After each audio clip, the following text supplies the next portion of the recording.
Hello மக்களே, welcome to Bigg Boss reviewer channel. இன்னும் என் சேனலை சப்ஸ்கிரைப் பண்ணலைன்னா சப்ஸ்கிரைப் பண்ணுங்கள். ஸோ நேற்று நைட்டு ஃபுல்லாக ரொம்ப நேரமாக கனி அண்டு எஃப்ஜே கான்வர்சேஷன் போயிட்டே இருந்துச்சு. எனக்கு கொஞ்சம் தான் கவனிக்க முடிஞ்சிச்சு, கொஞ்சம் கவனிக்க முடியல. ஏன்னா எனக்கு செம்ம போர் அடிச்சிச்சு. சொன்ன விஷயத்தையே திருப்பி திருப்பி திருப்பி பேசிக்கிட்டே இருந்தாங்க இவங்க ரெண்டு பேருமே. ஸோ அதனால் எனக்கு கடுப்பாச்சு.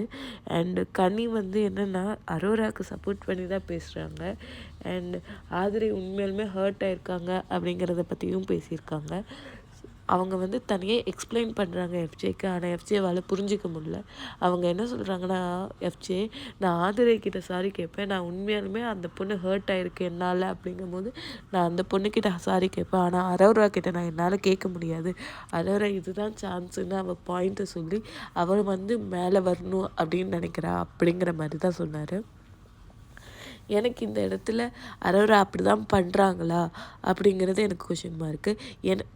எனக்கும் அந்த மாதிரி தோணுதோன்னு எனக்கு தோணுது. ஏன்னா உட்காருன்னு அதாவது அவங்கள ரொம்ப பாராட்டும் போது உட்காருன்னு சொல்லும் போது அந்த ஒரு சிரிப்பு இருக்குல்ல, அது ரொம்ப இதாக இருந்துச்சு.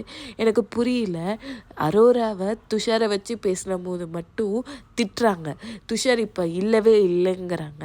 ஆனால் வினோத்தை வாட்டர் பலூன் வச்சு சொல்லும் போது எதுவுமே கேட்கல, எதுவுமே சொல்லலை.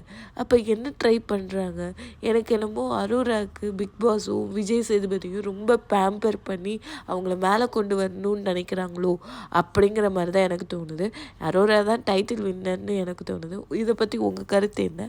அரோராவை பற்றி உங்கள் கருத்து என்ன? எஃப்ஜேவை பற்றி உங்கள் கருத்து என்ன? கனியை பற்றி உங்கள் கருத்து என்னன்னு கமெண்ட்டில் சொல்லுங்கள் மக்களே. Like, share and subscribe my channel. Thank you.